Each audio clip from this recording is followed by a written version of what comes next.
आपके अपने YouTube channel रागा साटी क्लासेस में दोस्तों आपका स्वागत है। तो दोस्तों आज की इस वीडियो में मैं आपको 2 अंक वाले प्रश्न बताने वाला हूं। उत्तर सहित होंगे तो आप इन्हें याद जरूर कर लीजिएगा। परीक्षा देने से पहले आप इन्हें याद करके जरूर जाइएगा। बहुत ही महत्वपूर्ण है ये आपकी परीक्षा की दृष्टि से लिए, और ये आपकी हिंदी में दोस्तों इनके फंसने के बहुत ज्यादा चांस हैं। और आप दोस्तों इन क्वेश्चन को पढ़ेंगे तो आपको भी ये विश्वास हो जाएगा। तो चलते हैं दोस्तों, वीडियो को स्टार्ट करते हैं बिना टाइम वेस्ट किए। इससे पहले मैं और पेपर डाले हैं जिसमें दोस्तों पूरा पैटर्न बताया है किस प्रकार का आपका पेपर आ सकता है। तो आप उन वीडियो को जाकर जरूर देखें, लिंक आपको डिस्क्रिप्शन में मिल जाएगी। तो चलते हैं दोस्तों, वीडियो को स्टार्ट करते हैं। तो पहला मैंने दोस्तों क्वेश्चन लिया है, मैं आपको टॉप 15 क्वेश्चन बताने वाला हूँ। टॉप 15 क्वेश्चन इसलिए वीडियो बने रहे, बहुत ही महत्वपूर्ण क्वेश्चन है, आंसर ही बताने वाला हूँ। तो पहला क्वेश्चन अपन लेते हैं, कहानी का कौन सा पात्र आपको सर्वाधिक प्रभावित करता है और क्यों? ये आपका दोस्तों नमक का दरोगा प्रेमचंद जिसके लेखक है उस पाठ से लिया गया है। तो इसका राइट आंसर हो जाएगा, कहानी में हमें मुंशी बंशीधर का पात्र सबसे अधिक प्रभावित करता है क्योंकि वे ईमानदार और कर्तव्यपरायण के गुणों में ढले पात्र हैं।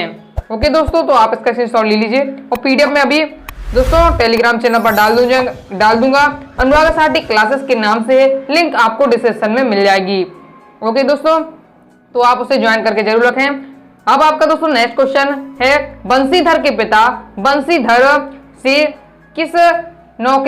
कैसी नौकरी करने को कहते थे? तो कैसी नौकरी करने का? तो बंशीधर के पिता बंशीधर को कमाओ पूत बनाना चाहते थे, मतलब कमाने वाला अपना पुत्र बनाना चाहते थे। वे रिश्वत, घूस या ऊपरी कमाई में कोई दोष नहीं देखते थे। वे बंशीधर से स्पष्ट शब्दों में कहते थे कि ओहदे पर नहीं, ऊपरी कमाई पर ध्यान देना।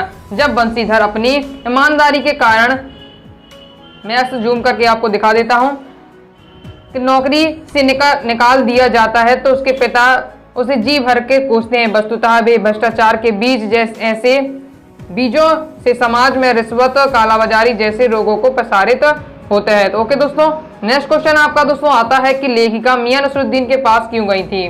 बहुत ही महत्वपूर्ण, लेखिका मियां नसरुद्दीन के पास क्यों गई?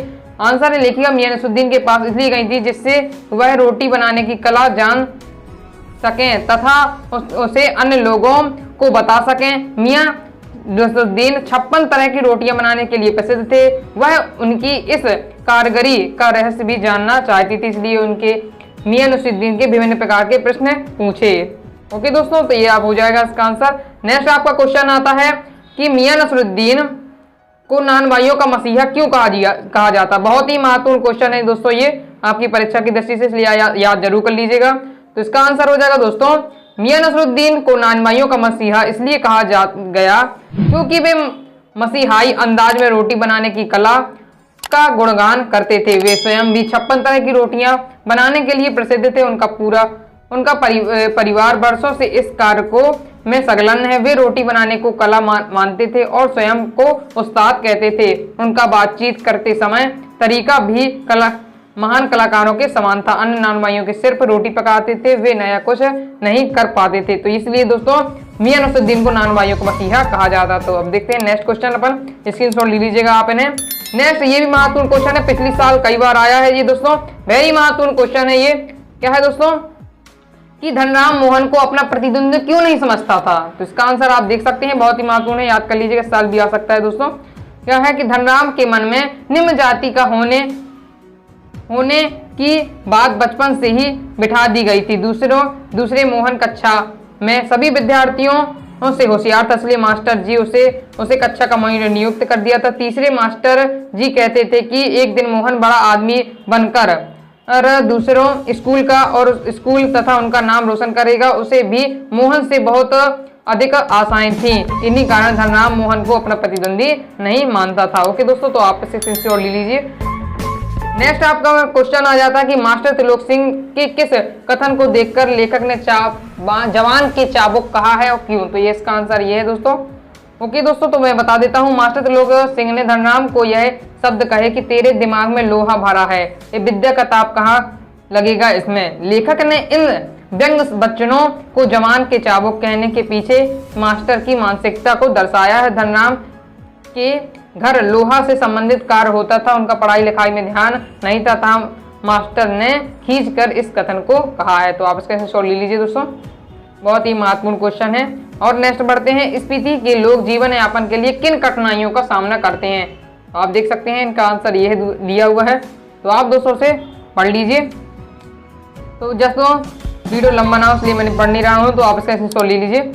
नेक्स्ट है दोस्तों, बता देता हूँ मैं नेक्स्ट की रजनी के चरित्र की विशेषताएं। बहुत ही महत्वपूर्ण क्वेश्चन है, रजनी के चरित्र की विशेषताएं। रजनी इस पाठ की नायिका है, उसके चरित्र का सबसे बड़ा गुण है संघर्षशीलता। वह क्या करती है, अन्याय के विरुद्ध टक्कर लेने में कुशल है। वह निर्भय विभाव तथा आत्मविश्वास से परिपूर्ण महिला है। वह सत्य के लिए किसी से भी टकराने की हिम्मत रखती है। उसमें लोगों को इकट्ठा करने और उन्हें अपनी बातों में प्रभावित करने की विचित्र शक्ति है। वह सच्चे नायकों की नायिका है, सच्चे अर्थों में नायिका है। ओके दोस्तों, नेक्स्ट है आपका कबीर ने अपने को दीवाना क्यों कहा। बहुत ही महत्वपूर्ण क्वेश्चन है, पिछले साल ये भी आ चुका है कई बार, तो ये बहुत ही महत्वपूर्ण क्वेश्चन है।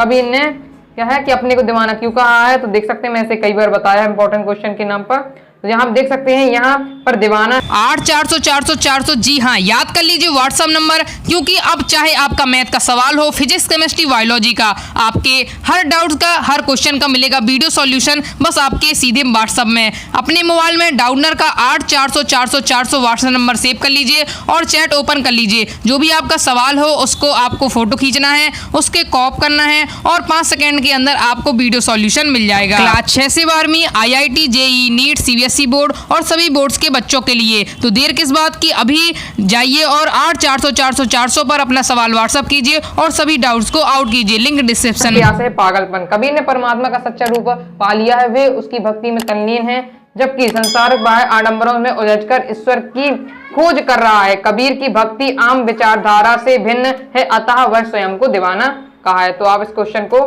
जरूर आप तैयार कर लीजिएगा। नेक्स्ट है लोग मीरा को बावरी क्यों कहते हैं, तो ये भी दोस्तों बहुत ही महत्वपूर्ण है, इसलिए दोस्तों आप इसे तैयार जरूर करिएगा। क्या है, मीरा कृष्ण भक्ति में अपनी शुद्ध बुद्ध खो बैठी है। उसे किसी परंपरा अर्थात मर्यादा का कोई मान नहीं है। कृष्ण भक्ति के लिए रोज उन्होंने राज परिवार को त्याग दिया है, लोक निंदा को सहन किया है तथा मंदिरों में भजन नृत्य किया है। भक्ति की यह पराकाष्ठा पागलपन को दर्शाती, इसलिए लोगों ने मीरा को बावरी कहा है। तो आप इसे याद जरूर कर लीजिएगा। और देखते हैं पथिक का मन कहाँ विचरना चाहता है, तो इसका आंसर है पथिक का मन बादल पर बैठकर नील गगन में विचरण करना चाहता है और समुद्र की लहरों पर बैठकर समुद्र का कोना कोना देखना चाहता है।